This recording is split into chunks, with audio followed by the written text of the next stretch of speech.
Yan, praise God. Ayan po, yan. Ang dami. Ayan po, tayo na po ay bumako sa atin pong tithes and offering.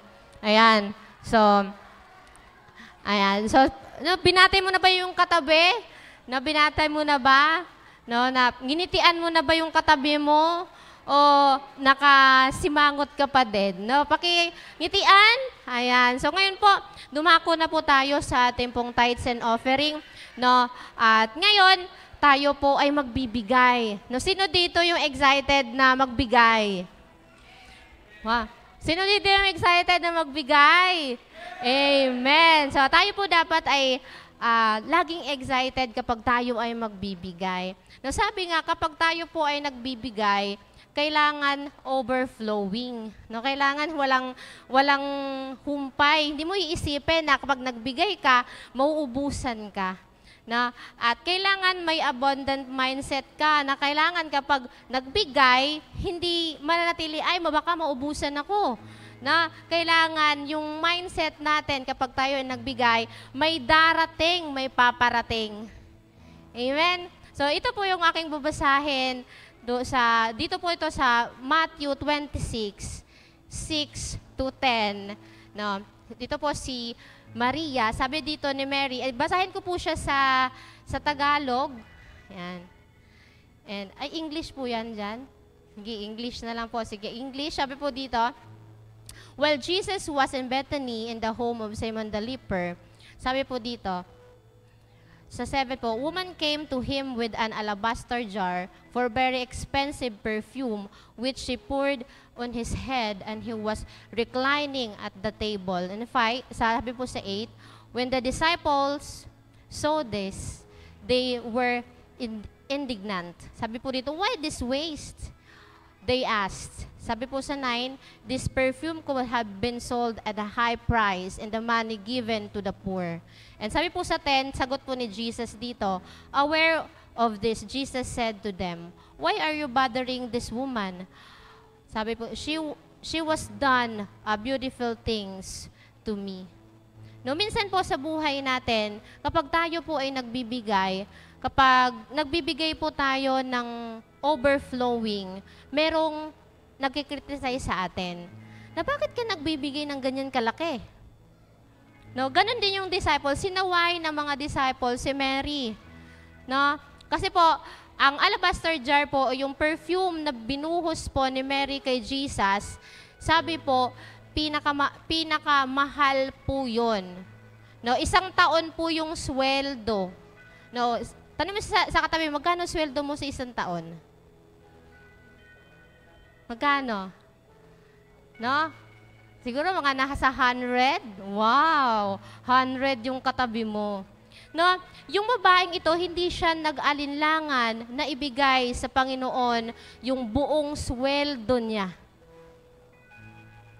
Kaya mo ba yon, kapatid? May nagsasabi sa'yo, huwag kang magbigay. Baka isipin mo yung pamilya mo. Pero nga, sabi po ni Jesus dito, she has done a beautiful thing to me. Minsan po parang negatibo. Minsan, nakikinig tayo sa mga taong nakapaligid sa atin, nakikinig tayo doon sa mga naka-influenza sa atin na, uy, huwag kang magbigay dyan. Pero, ang gusto lang gawin ng Lord sa atin, yung heart natin, na ano man yung sasabihin ng katabi mo, anong sasabihin ng pamilya mo, again, sa pagbibigay mo sa Diyos, ay nasa desisyon mo pa rin yan. Choice mo pa rin yan, kapatid, kung gusto mong magbigay sa Diyos ng buo. Amen. So, akin po i-share isang kapatid na kwento po ito ni ate. Sa Butuan City po ito na nangyari. Yung isang nanay na meron siyang anak na sa abroad. Alam po natin, malaki yung sweldo, di ba, sa abroad. Amen. And yung nanay na ito, nagbibigay siya sa church. And nung nalaman ng anak niya na nagbibigay siya sa church, nagalit yung anak niya. Uy, ma, bakit ka nagbibigay dyan? Baka naman nila pastor yan. Yun yung pero yung nanay na ito, imbes na nag-stop siya, hindi siya nag-stop. Nagpatuloy siya na magbigay. Na ikaw kapatid, may tanong ako sa inyo, patuloy ka bang magbibigay kahit may mga magsasalita na sa'yo against your church, against sa pagbibigay mo? Na, chine-check yung heart natin kung hanggang saan yung faithfulness natin sa Lord. Amen? So tayo po ay manalangin, i-check natin yung heart natin. No, kung may nagagawa tayo, Lord, I'm sorry kung meron akong mga hindi nais na nagawa. Yung mga bagay na hindi naayon sa iyo pong kalooban. Yung pagbibigay namin sa inyo ay dapat, Lord, yung buong buo, Lord, na hindi kami mag-alinlangan sa mga bagay na ito. Lord, binigay niyo na nga po yung Panginoong Hesus sa amin na walang halong yung kapalit. Binigay niyo pong lahat sa amin. Kami la, Lord, yung heart namin ay kusa naming ibibigay sa inyo. Yung buong buo, Panginoon, na walang kulang, nag-overflowing, O God. Hindi kami mag-alinlangan sa pagbibigay sa inyo. So tayo po ay manalangin. Aming dakilang Diyos, makapangyarihan sa lahat, sa pangalan ng Panginoong Hesus at sa banal na Espiritu. Kami, Panginoon, ay nagpapasalamat sa binigyan niyo po kami ng pribilehiyo na magbigay sa inyo. Upang sa gayon, Lord, yung mga gamit na salapi, Lord, ay magagamit sa pag-win souls and make disciples. At yung mga salaping ito, ay marami pa pong makikinabang sa labas ng church na ito. At maging kami, Lord, magiging instrumento para sa mga tao na kami pong matutulungan, lalong-lalo na po sa kanila pong mga spiritual na buhay, Lord. At maging kami, Lord, ay maging ambassador sa kanila. At aming pong simbahan, Panginoon, ay magiging instrumento sa napakaraming tao pa na wala pa sa inyo. At yung church na amin pong itatayo ay magsilbi po itong kanlungan, magsilbi po itong tahanan sa mga taong nanlupaypay sa inyo pong harapan. Kami po yung magiging instrumento at kayo ang magiging sentro naming lahat. Kayo yung aming sasambahin.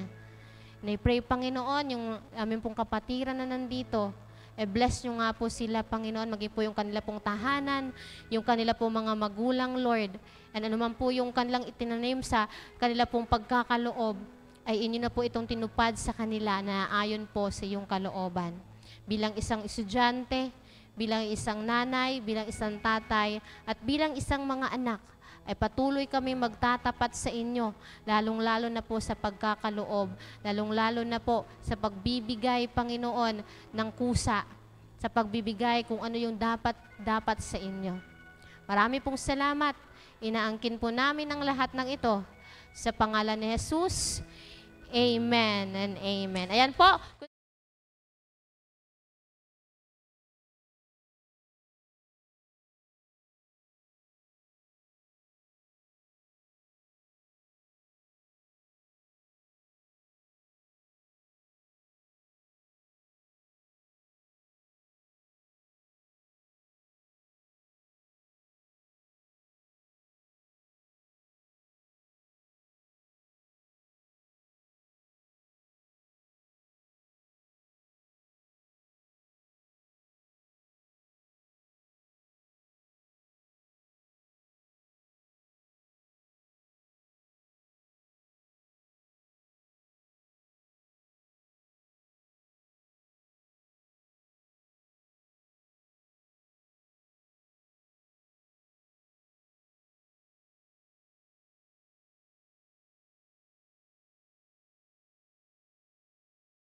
Yes, magandang araw po sa lahat. Great day. Yan. So, sabatiin mo muna katabi mo, masaya ako, nandito ka ngayon. Ayan. Okay. So we are now on the third part ng ating pong series, no, na when our faith feels fragile. For the past weeks, we've been talking about doubt, no po? And totoo, commonly, pag sa atin po, sa mga mananampalataya, doubt is a thing na hindi po natin gustong puntahan o hindi natin gustong pag-usapan. But totoo po, mighty men in the Bible, sila po yung mga nakaranas din po ng doubt. They have questions that are not answered. At sa kabila po ng kanilang mga kahilingan, panalangin, hindi po natugunan yung kanila pong kahilingan. But sa kabila po nun, ang nakakatuwa is pinili pa rin po nilang magtiwala sa Diyos. Amen?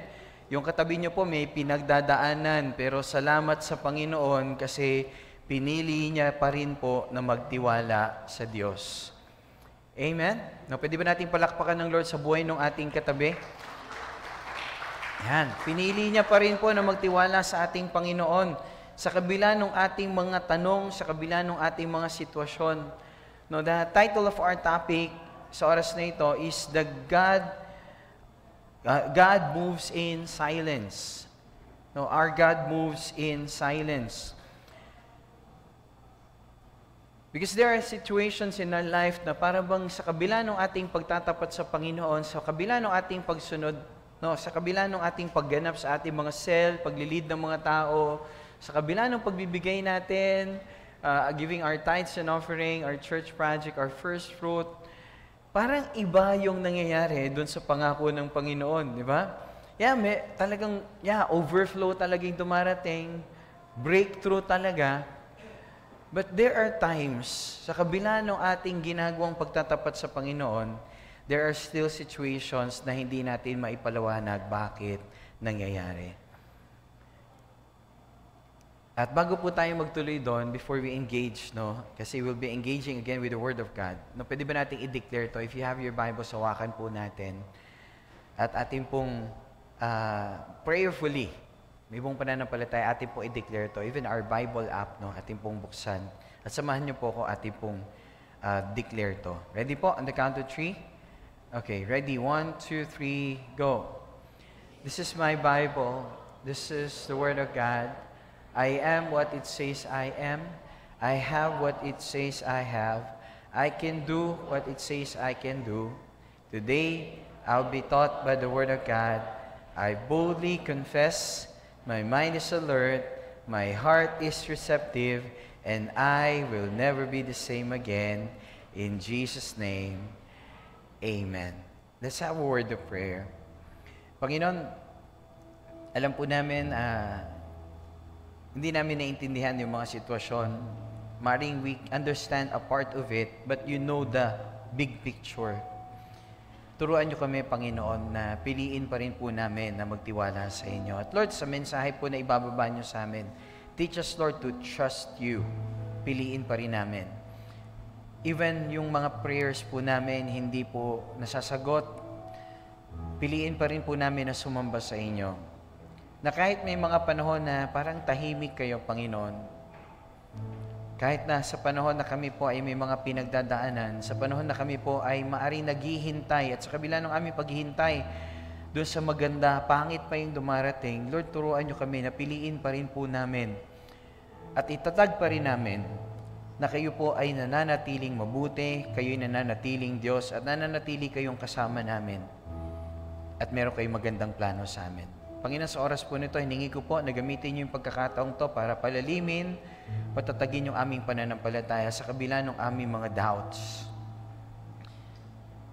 Salamat po, Panginoon. Ito po yung aming dalangin in Jesus' name.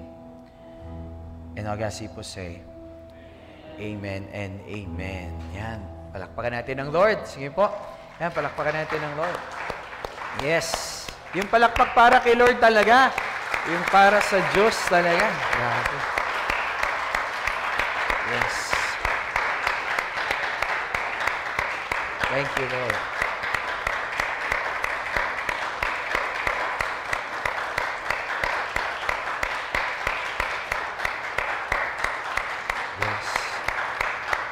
Thank you, Lord. Thank you, Lord. Thank you, Lord.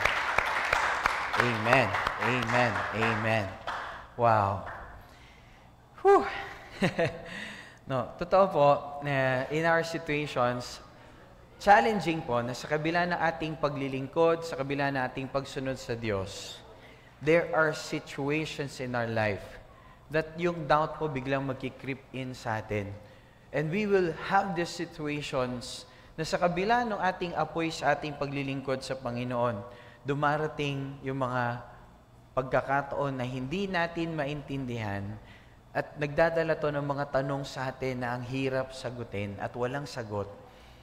At sa kabila ng ating pagsunod, bagkos na maganda yung mangyari, yung pangako ng Diyos, kabaliktaran yung nangyayari. And you know what? It is okay for us to doubt. Pwede po ba yun bilang isang pastor? Ngayon po, I encourage everyone, it's okay for you to doubt. It's okay for you to have questions. It's okay for you na merong mga situation na hindi mo pa naintindihan ngayon. It's okay for you to open your heart to God kung meron kang mga pinagdadaan ng mga masasakit at mapapait. And I'd like to tell you na yung doubt po, it's not the enemy of our faith. Hindi po kalaban ng faith natin yung doubt. Okay? But, alam niyo po yung doubt, it is often a pathway to a deeper and more meaningful faith. No, it's a way po, a pathway for us to have a deeper and more meaningful faith. Tulad po ng mga mighty men in the Bible, kung makikita niyo po, kung mababasa niyo po yung awit, yung lamentation, even yung panahon po ni Moses sa Exodus, grabe. Bakit? Sabi nga ni Moses, Panginoon, kung ganito lang din, patayin nyo na lang ako. Grabe, di ba? Pero alam nyo, inopen ng Lord yung heart niya. Inopen niya yung heart niya sa Lord pala. No? Inopen niya yung heart niya sa Lord. And si Lord, hindi yun parang ano ka ba naman? Hindi, inacknowledge ng Lord. Ibig sabihin, ang doubt po ay panglupa. And it's normal if you're human. Tingnan yung katabi mo ba ay tao? Tingnan mo mabuti. Tao ba yan? Sigurado ka? Di ba? Tao yan. Kung tao yan, sabi sa katabi mo, okay, it's okay to doubt. It's normal to have questions. Why?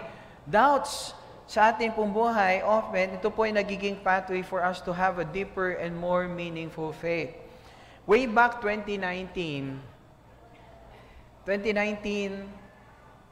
I had this situation. Actually, 2019, yun po yung mga panahon na challenge yung aming family. Bakit? Sa kabila po kasi ng aming pananalangin, na gumaling yung aking ina. Sa kabila ng aming pananalangin na buhayin pa siya ng Panginoon ng mas mahabang panahon dahil nagtatapat naman siya sa Diyos at masipag siyang ginagawa yung vision. But sa kabila po nun, siya po ay kinuha na ng Panginoon. No? Nag-report na siya sa Lord. And those were the times na hirap lalo po noon, Sabado po kasi. Akala ng mga kapatid, Sunday, wala po kami rito sa church. Akala nila wala pong gawain kasi nga Sabado, nagsimula po yung lamay at ang alam nila, ang kanilang expectation, wala pong worship ng linggo kasi nga we are grieving. But I chose to come. Pero alam niyo po, yun yung panahon that I experience in my life. Though, andun po ako, nagpe-pray tayo, nagpapalalim sa Panginoon, lalo tayo nagsisipag sa ministry, yun yung time na alam mo, apoy na apoy ka sa Panginoon. Pero alam niyo po, there is something within me na nagtanong, totoo ba talaga yung pananampalataya mo? Totoo ba talaga yung iyong pinaniwalaan? Hindi kaya meron pang iba na tama at mali yung iyong pananampalataya nung nasinimulan mo. I have that. Sa kabila nung aking pagsunod sa Panginoon, sa kabila nung apoy ko sa Lord, because of the situation, merong tanong na ganon. But alam niyo po, I just decided, Lord, pupunta ako sa church, magpipreach ako sa church, and I will encourage the people. Dahil naniniwala po ako na yung sitwasyon ko ngayon, maaring pinagdadaanan ng mga kapatid. Iba-iba lang yung level namin, pero naniniwala ako, yung sitwasyon ko po ngayon ay magiging blessing sa kanila. Na yung pangit na to magiging testimony sa kanila. I will choose to worship you, God. At that time po, tumayo ko, and I stood here sa pulpit, nag-preach po ako, in-encourage ko yung mga kapatid. At nakakatuwa nga po noon kasi lumalapit sila sa akin, Pastor, wala na si Pastora.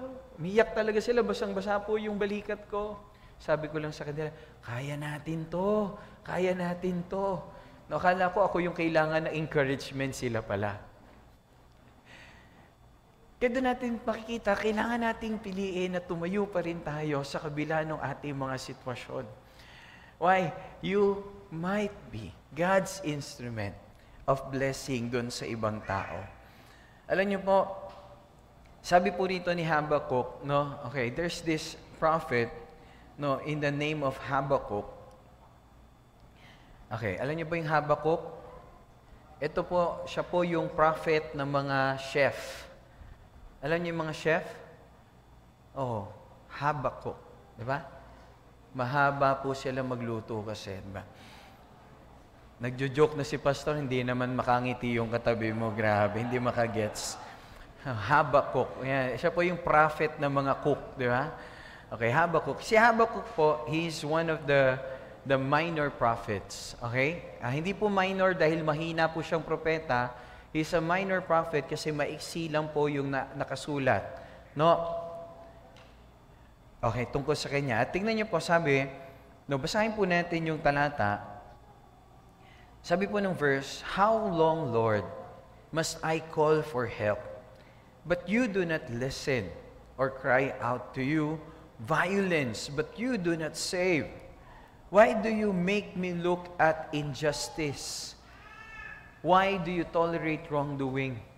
Destruction and violence are before me. There is strife and conflict abounds.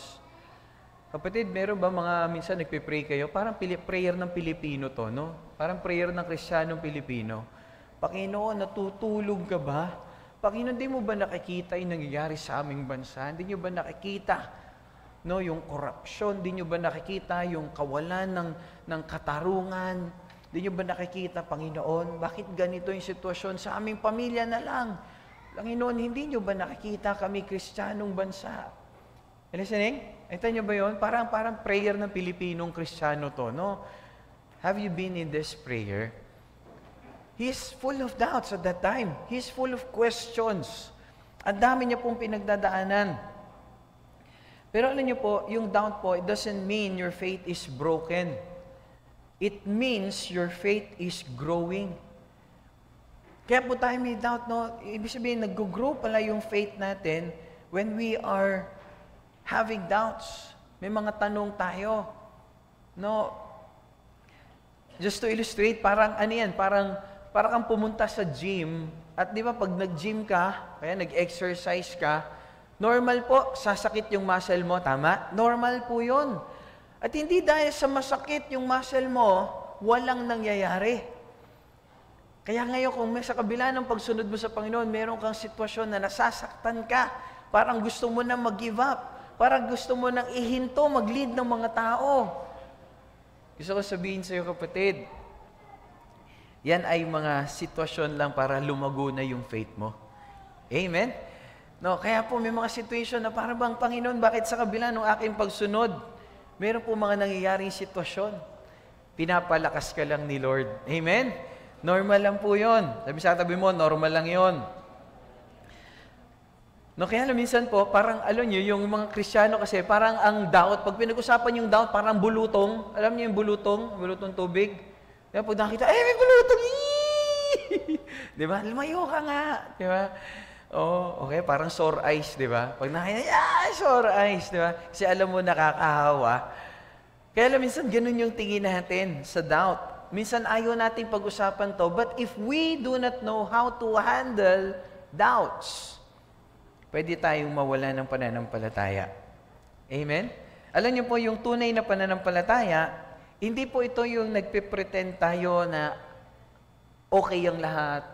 Kundi yung tunay po na pananampalataya, ito yung nagtatapat tayo sa Panginoon tulad po ni Habakkuk, nagiging tapat siya sa Panginoon. No, it is being honest to God when it feels like everything is falling apart. No, ito yung faith po kasi hindi po yung dinideny mo yung doubt mo, kundi nagpapakatotoo ka lang na meron ka nun at ito'y inihaharap mo sa Diyos. Isinasangguni mo sa Lord. Kapatid, payo ko, pag may mga tanong kang hindi masagot, may mga sitwasyon kang hindi mo maintindihan, sa kabila ng pagsunod mo sa Panginoon, lalo kung mga first-timer, may mga first-timer ba rito? No, meron yung, bakit ba kung kailan ako nagsimulang lumapit sa Panginoon? Maari kasi dahil nag-declare ka na ng pananampalataya mo kay Jesus, dati kakampi ka ng kaaway. Di ba? Ngayon, naki-Jesus ka na. Malamang, anong gagawin ng kaaway? Dati, bakit di ka ginugulo? Di ba, Pastor, dati naman, di man ako ginugulo. Ang sarap-sarap ng buhay, ang saya-saya. Bakit ngayon, Pastor, simula nung tinanggap ko si Jesus, siyempre dati, kakampi ka ng kaaway. Okay ba yan? Pero ngayon, kalaban ka na, di ba? Kasi naki-Jesus ka na, Team Jesus ka na. Pero huwag kang mag-alala, sabi ko nga noong nakaraan, ano't ano man mangyari sa'yo, may buhay na walang hanggan. Amen? Okay po ba yun? Pwede bang encouragement yun? Pag napakabigat na ng sitwasyon mo, sabihin mo lang sarili mo, huwag kang mag-alala, may buhay na walang hanggan. Ikamatay mo man yung sitwasyon mo, may buhay na walang hanggan. Amen? Okay ba? Na-encourage ba kayo doon? Di ba?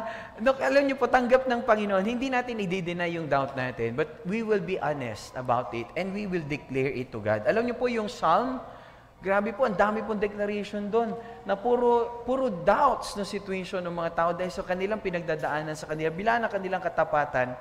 But some ay dahil sa kanilang kasalanan. Yung lamentation, ganun din. If you love the Jeremiah 29:11, sino ito mahal mo yung Jeremiah 29:11? Parang favorite, for I know the plans I have for you, declares the Lord. Plans to prosper you, not to harm you. Plans to give you hope in the future. Alam niyo po mga kapatid, kailan yung sinabi ng Panginoon? 70 years pa yung darating na pagpapahirap sa kanila at pagsakop sa kanila ng ibang bansa. 70 years pa yung dadaanan nila. If you will read yung mga verses previous to that, 70 years pa yung hihintayin. Nandito ba kayo mga kapatid? Pero ginawa ng Lord yun, finulfill ng Lord yung Jeremiah 29:11, pero after 70 years. Ang tanong, kaya mo bang maghintay?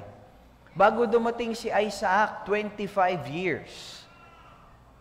Bago dumating si Isaac, kaya mo bang maghintay? Nung hindi nakapaghintay, lumabas si Ishmael. At ngayon, hanggang ngayon, alam ko kung buhay si Abraham ngayon, nagsisisi siya doon sa kanyang maling desisyon. Bakit? Lumabas ang Ishmael, ngayon po, yun ang dumidigma hanggang ngayon sa Israel. Yung lahing lumabas kay Ishmael. Kaya kapatid, huwag magmamadali kasi madalas ang nagmamadali, nagkakamali. Ang hindi makatiis, ang hindi makapaghintay.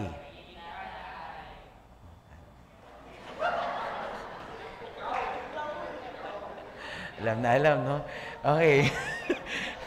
Ayan, okay. So, alam na alam nila, di ba? Okay.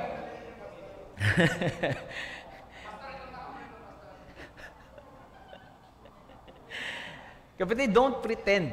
No, hindi tayo nagpe-pretend na dinideny natin yung doubt, but we are being honest with our doubt. Alam niyo po, when you are in crisis, gusto ko lang sabihin sa inyo, pag may mga pinagdadaanan ka, hindi ka nag-iisa. Sabi ng isa, Pastor, ang buhay ko po ngayon talagang napakasama. Alam ko, ang Diyos galit na galit sa akin at hiniwalayan ako ng Holy Spirit. Kapatid, alam mo ba ang Holy Spirit, siya lang ang tanging makakagawa na ang buhay mo ay maging banal. Kaya mali yung kaisipan natin na sa panahon na tayo ay bagsak sa kasalanan, sa panahon na napakarumi at napakasama natin sa ating tingin. Yun ang tingin natin sa panahon na yun, iniwan tayo ng Holy Spirit. Kapatid, never. Bakit? It is His work. It is the Holy Spirit's work na tayo po ay gawing banal. It is only He who can do it. Andyan pa ba kayo? Kaya mali yung kaisipan natin na pag tayo nagkakamali, ang Holy Spirit ay iiwan na tayo. Hindi ka nag-iisa at hindi ka rin nag-iisa sa mga tanong mo. Marami po, even yung katabi mo, maaring may pinagdadaanan din na tulad ng pinagdadaanan ko, pinagdadaanan ng katabi mo. We are all having that question. As well as me, nung way back 2025, there are the questions. Nasabi ko, Lord, nung nasa ICU po ko, one of my question, Panginoon, bakit niyo naman ako pinahintulutan na magkaganito? Bakit niyo ako pinabayaan? Alam niyo po, meron ding sagot na binigay sa akin ng Panginoon. Kung pinabayaan kita, hindi mo na ako kinakausap ngayon. Is that po kayo? Minsan nakita natin, no? Kala natin pinabayaan tayo ng Diyos. But well, in fact, andun pala yung Panginoon. Iniingatan tayo at kasama natin ng Diyos. Alam niyo po, may mga tanong, when we are in doubt, tinatanong po natin ng Panginoon dalawang bagay. Ito yung mga tanong na ating dinadala.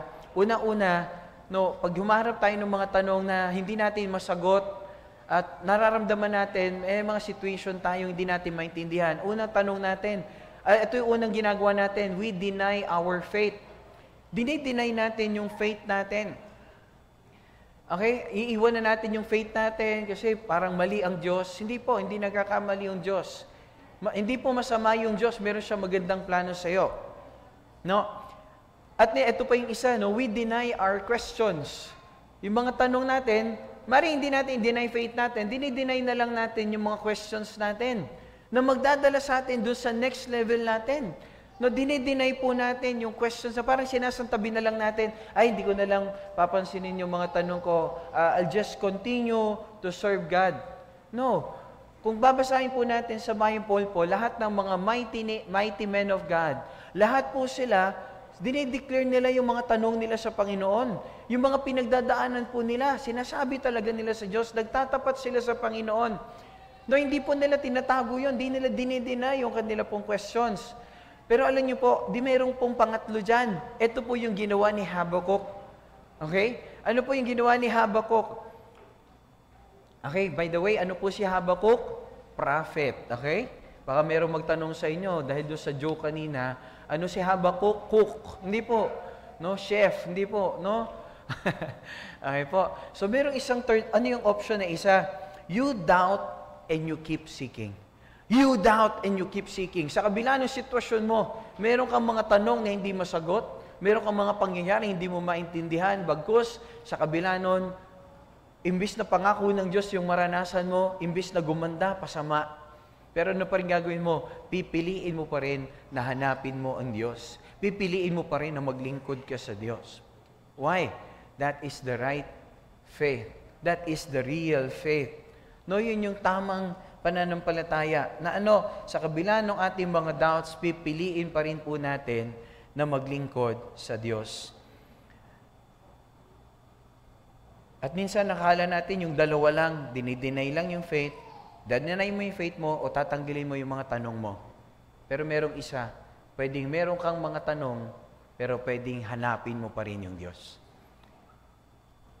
At alam niyo po yung mga doubts natin. Sino ito may mga naranasan mga masasakit, mapapait? Kanina po tinanong ko rin, di ba? Taas yung kamay. Amen. Okay, yun doon sa mga nagtaas ng kamay kanina.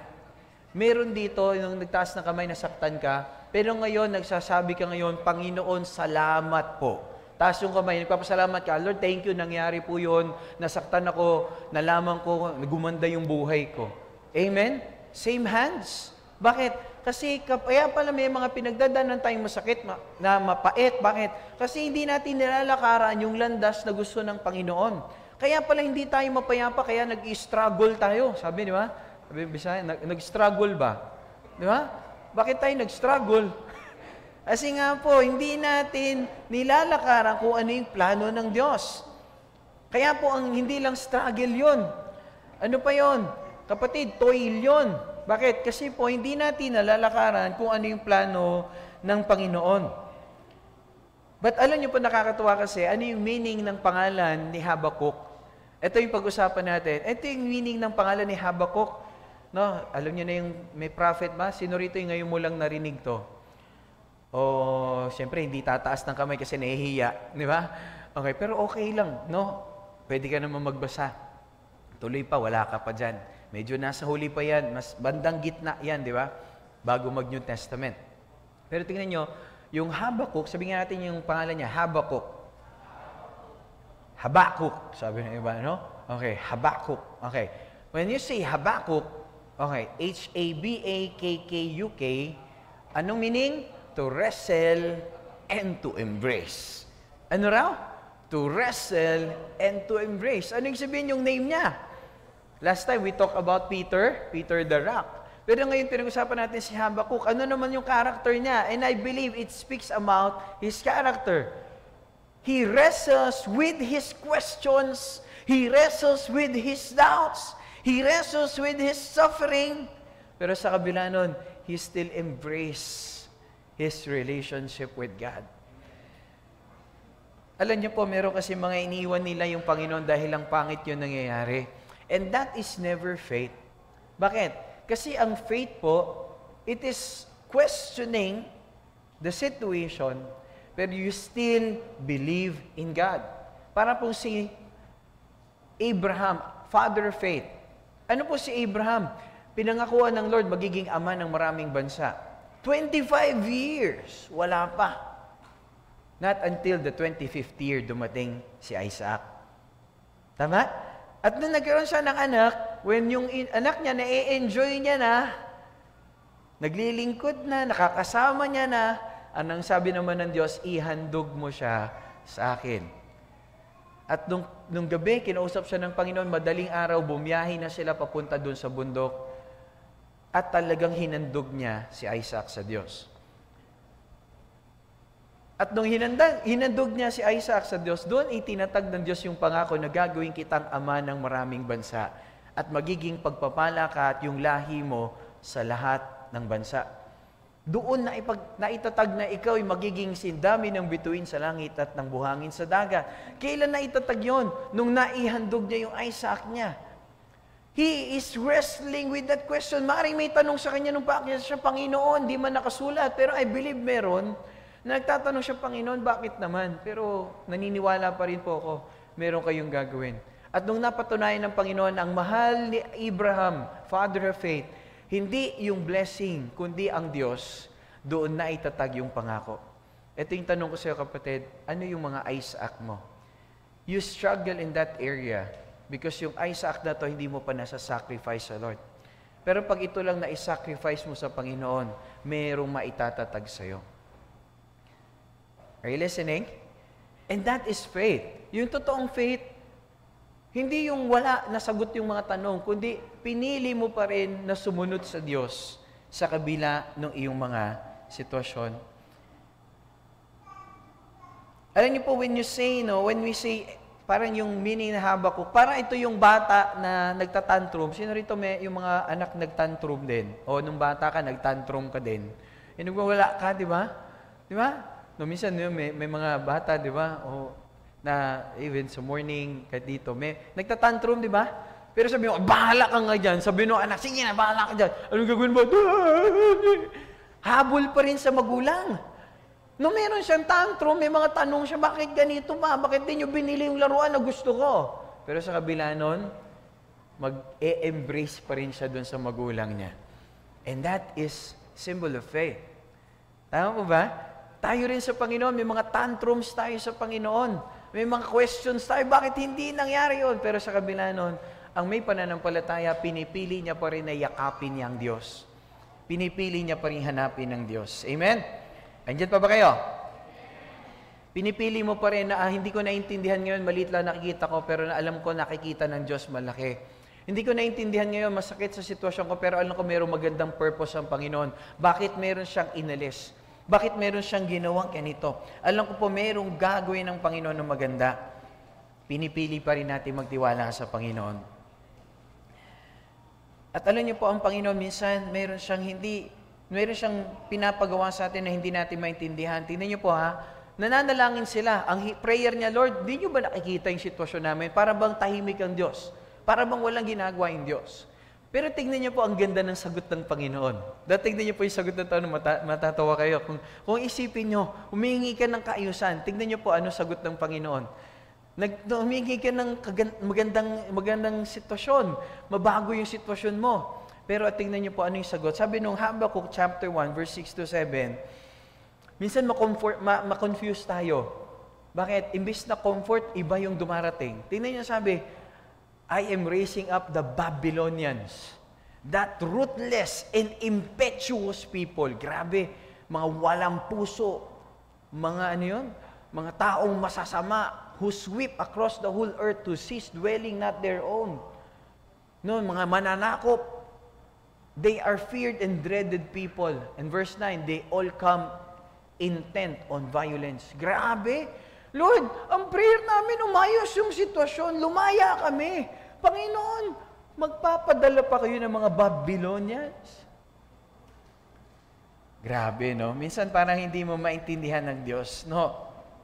Pero tingnan niyo po yung susunod. Sabi, Lord, tingnan niyo po naman ang ganda ng tingnan yung susunod. Next verse. Pakilagay po mga kapatid. Okay. Sabi, Lord, are you not from everlasting? Niremind niya si Lord kung sino yung Lord. Lord, are you not from everlasting? My God. God, Creator, Holy One, banal, matuwid. You will never die. Sinasabi niya sa Lord kung sino yung Lord. You, Lord, have appointed the Babylonians to execute judgment. You, my rock, have ordained them to punish. Tignan yung verse 13. Ito yung sabi na, one word. What? No, your eyes are too pure to look on evil. You cannot tolerate wrongdoing. Why then do you tolerate the treacherous? Why are you silent while the wicked swallow up those more righteous than themselves? Panginoon, bakit naman ganon? Bakit hinayaan niyo yung mga masasama, sakupin yung mga matutuwid, yung inyong bayan? Maybe for some of us, we can relate. Panginoon, bakit sa kabila nun pagdalo ko sa church, sa kabila nung talagang pagsasabuhay ko ng salita niyo, sa kabila nung paglilid ko ng cell group, sa kabila, Panginoon, ng pag-attend ko ng life class, nag-encounter pa ako, nagpabaptize pa ako, tapos umattend ako ng destiny training, sa kabila ng aking pagwiwi ng soul, nag-bless Cavite movement pa kami. Bakit ganito naman po nangyari?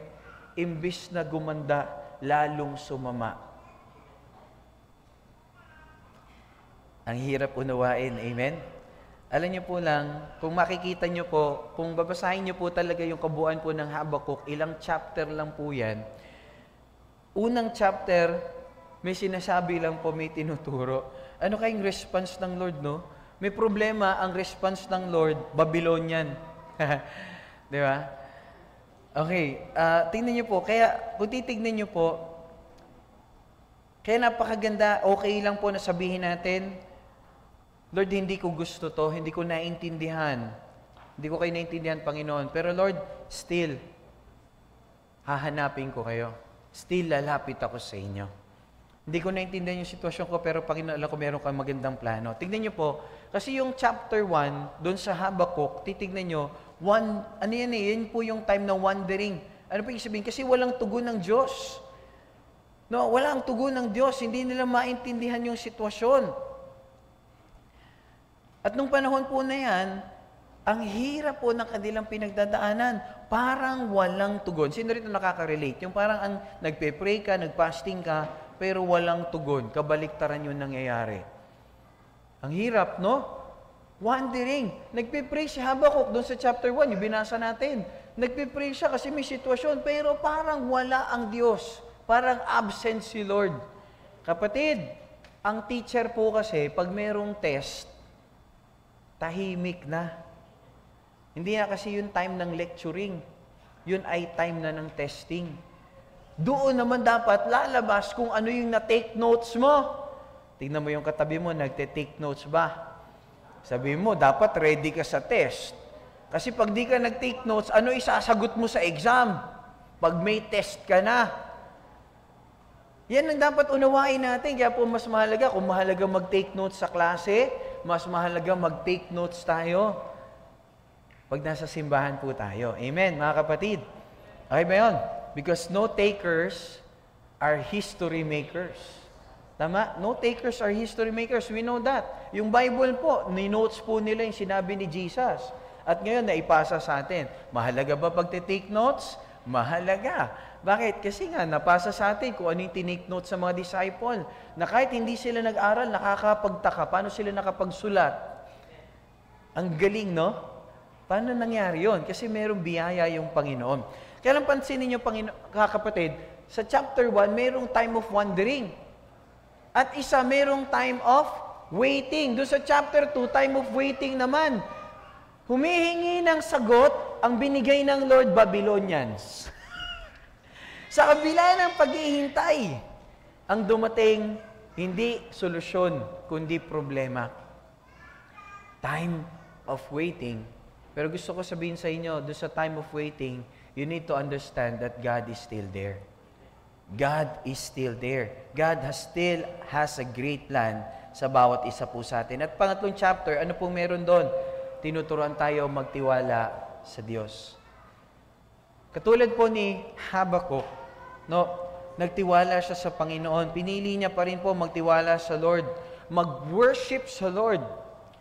And I'd like, no, tingnan niyo po, ano yung trust? Pastor, paano masasabing nagtiwala na sila Habakkuk noon? Paano niyo masasabing nagtitiwala tayo sa Panginoon? Yung pag may pangit o may maganda tayong sitwasyon, nagtutuloy tayo sa Lord? O yung may pangit tayong sitwasyon at nagtutuloy tayo sa Diyos?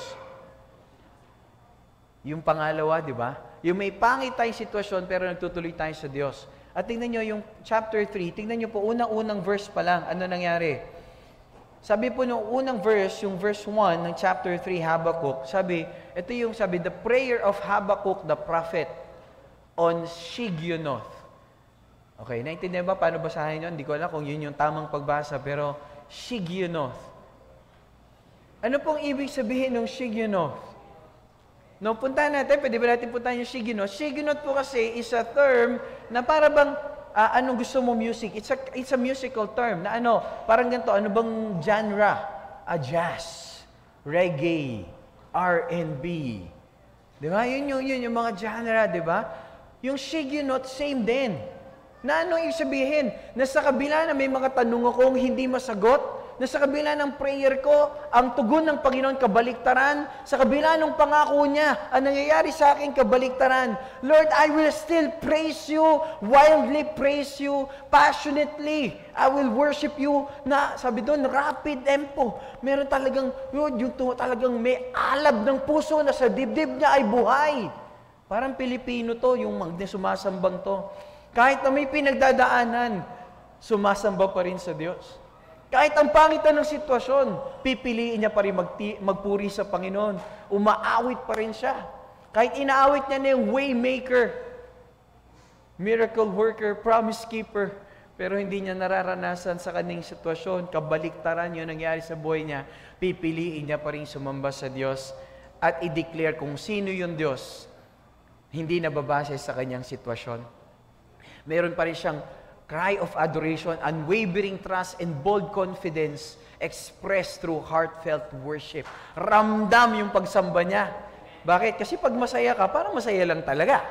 Pero pag ikaw ay may pinagdadaanan, hindi madaling sumamba ng masaya. Amen? Pero alam niyo po, naintindihan ko ngayon paano talaga mag-worship sa Panginoon, na kahit ikaw ay masaya yung kanta, umiiyak ka. Bakit? Nakikita mo yung biyaya ng Diyos.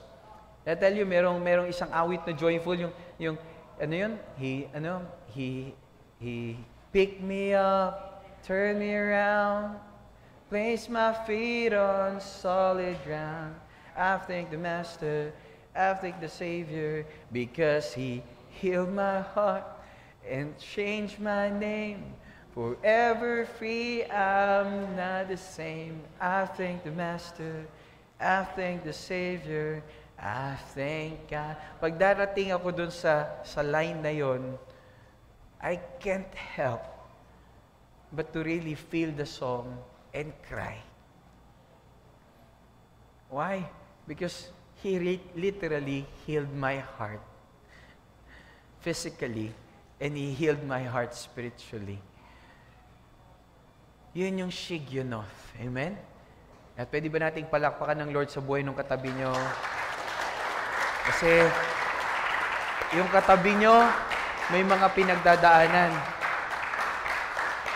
Hindi niya na masabi, walang nakakaalam. pero pinili niya pa rin na pumunta rito. Pinili niya pa rin na sumamba sa Diyos. Na-acknowledge ng Panginoon yan, kapatid. Alam niyo po, ang mga Israelita, hindi sila nanatiling alipin, hindi sila nanatiling sinasakop ng mga Babylonia. Pinalaya sila ng Panginoon. And kung titignan niyo po, nakaka-amaze lang. Tignan niyo po yung paano po nag-worship na si Habakkuk nung panahon na yon. Chapter 3, sabi niya, puntahan po natin yung verse. Sabi ron, I heard my heart pounded. My lips quivered at the sound. Decay crept into my bones and my legs trembled. Grabe yung worship niya, no? Yet I will wait patiently for the day of calamity to come on the nation invading us. Sa kabila ng situation niya, nanghihina sila sa sitwasyon. Pero alam niyo po, sabi niya, yet I will wait patiently dun sa darating na pagliligtas na aking Panginoon. Amen? And verse 17, tingnan niyo po yung sitwasyon nila. Though the fig tree does not bud, walang bunga yung igos, and there are no grapes on the vine, wala ring bunga yung ubas. At yung mga olibo, ganun din. At yung mga parang po, wala pong naibibigay na pagkain sa kanila. At sabi niya, though there are no sheep in the pen, dahil sinakop nga po sila, kinuha ng lahat ng kalaban, wala na po mga tupa. At sabi niya, wala na po mga cattle, wala na po yung mga baka nila. Pero sabi niya, yet I will rejoice in the Lord and I will be joyful in the God, my Savior. Amen. Dito pa ba kayo, mga kapatid? Can you feel kung ano yung sinasabi ni Habakkuk dito? Sa kabila ng lahat ng kawalan, sa kabila ng lahat ng sitwasyon, pipiliin ko pa rin na ako'y magpuri, na ako'y sumamba sa Diyos na aking tagapagligtas. Amen. Tuloy natin yung palakpak sa Panginoon. Yes.